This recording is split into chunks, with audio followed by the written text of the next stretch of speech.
Welcome back to Homestead Glamour. I'm Salima, and this is my deck tour for the last week of May. We are right after Memorial Day. Let's see how everything is growing. Let's see how everything is going. All right, let's start off with my blueberry. Nothing really new here. Still growing. Still got some blueberries, so it's just fine. Nothing new with the blackberries, still tall. I've added one more bracing support to keep it from flopping over. Nothing really new with the blackberry, but look over here. Check out my green beans. You may have seen my video I did a couple of weeks ago. I planted these. These are Royal Purples or Royal Velvet, I forget which. From Seeds for Generation, which is a seed company that's right here in Virginia, family owned. So I planted all these seeds at the same time, and you can see how they came up at different times, different heights. You know, same sun conditions, same container, same watering, but they're all different. It's like kids, you know, you give the kids the same nutrients, the same two parents, the same environment, and you know, they're just all different. But I'm looking forward to those. I might have to get some kind of support for these. The only time I grew bush beans was in my green stalk last year or the year before, so we'll see. Okay, here we've got my Cubanelle pepper. Check it out. Flowers. We're gonna have peppers, so Cubanelle, sweet pepper.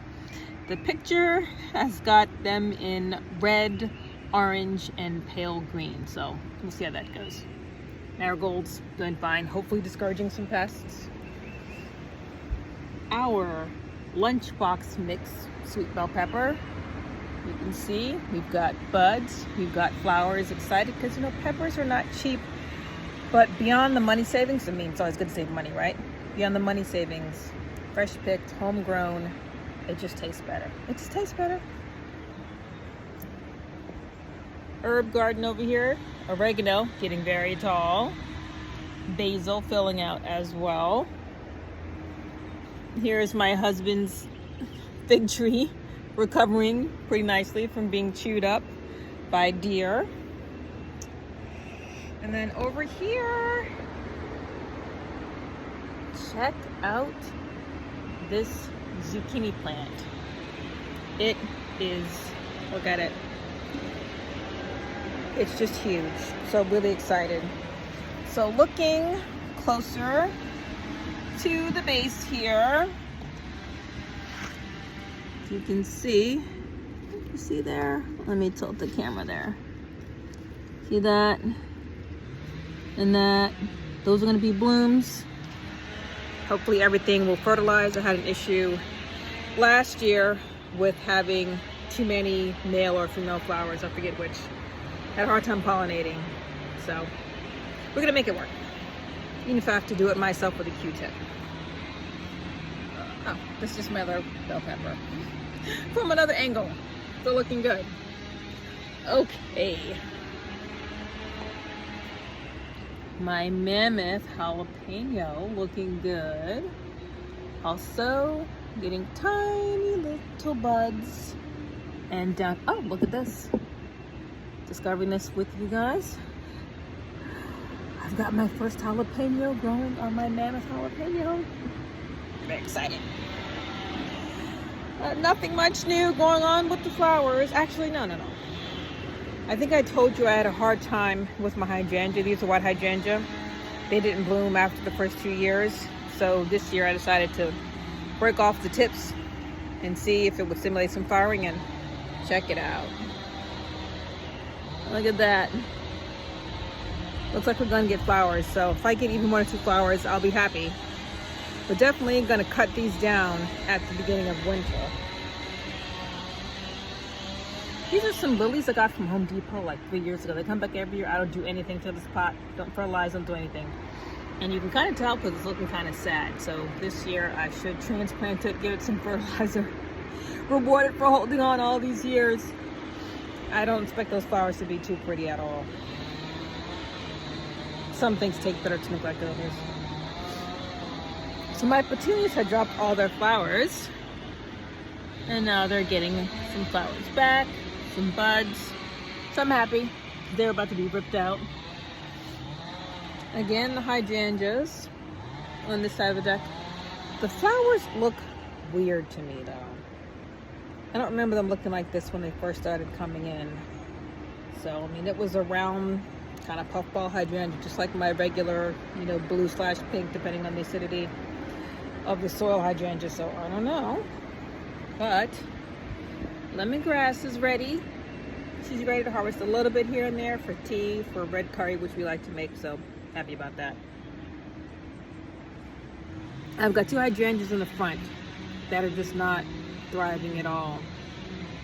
And I think what's happening is people have changed how they park at the house, and I think the cars are blocking the sun from my poor lemongrass. So I'll have to talk to people about that.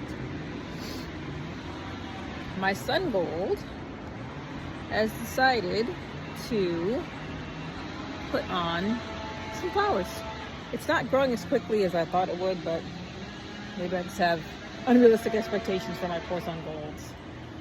So my purple boy, we've still got the cluster of tomatoes down there, and the marigolds are doing fine in the pot.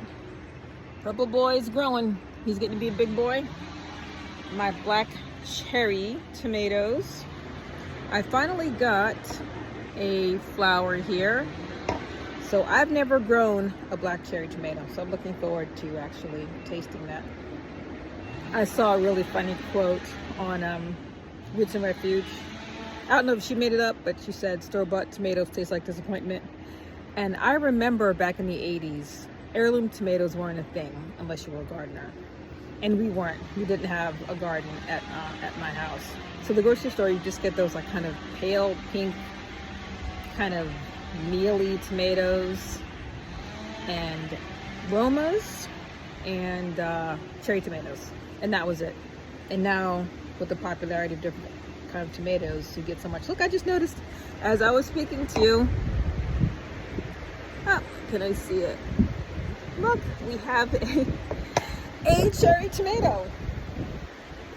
All right, elderberry still doing fine after it was attacked by ants, aphids, and then my insecticide. Still happy.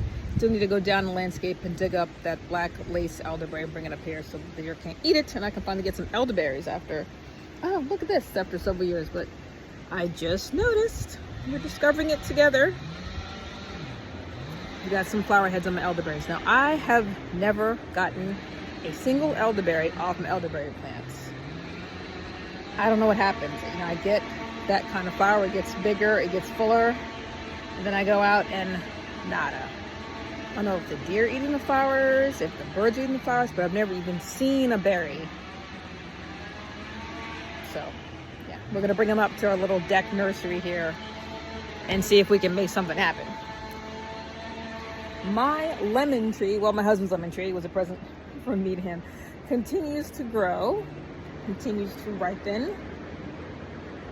Something I never knew about lemons is how long they take to set fruit and to fully mature, at least in this climate. Maybe if I lived in Florida, it wouldn't take so long, but this went into the house in the winter time. Last year when it got super cold, it went into the house in the winter time with small dark green lemons, and we're just now getting some yellow lemons. I picked one, I think, last week.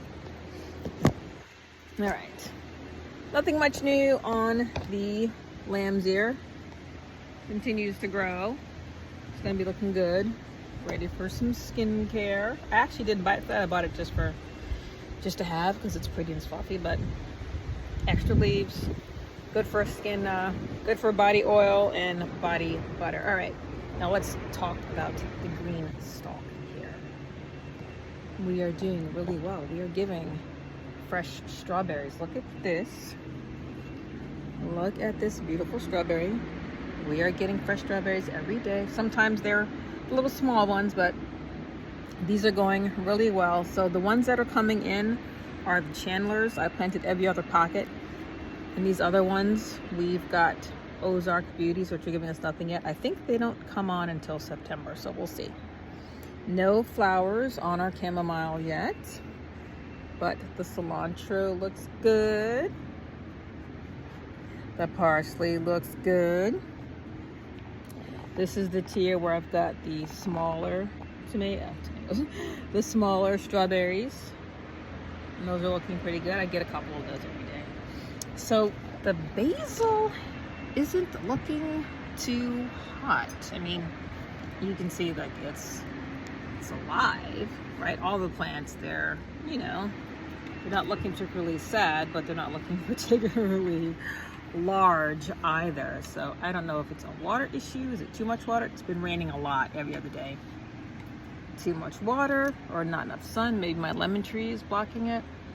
On the other hand, the lemon verbena tier is looking just great. You know, they're growing and they're lower down, so I find it hard to believe it's a sun issue. It might be a water issue. I'll have to look that up. I'm not a basil expert.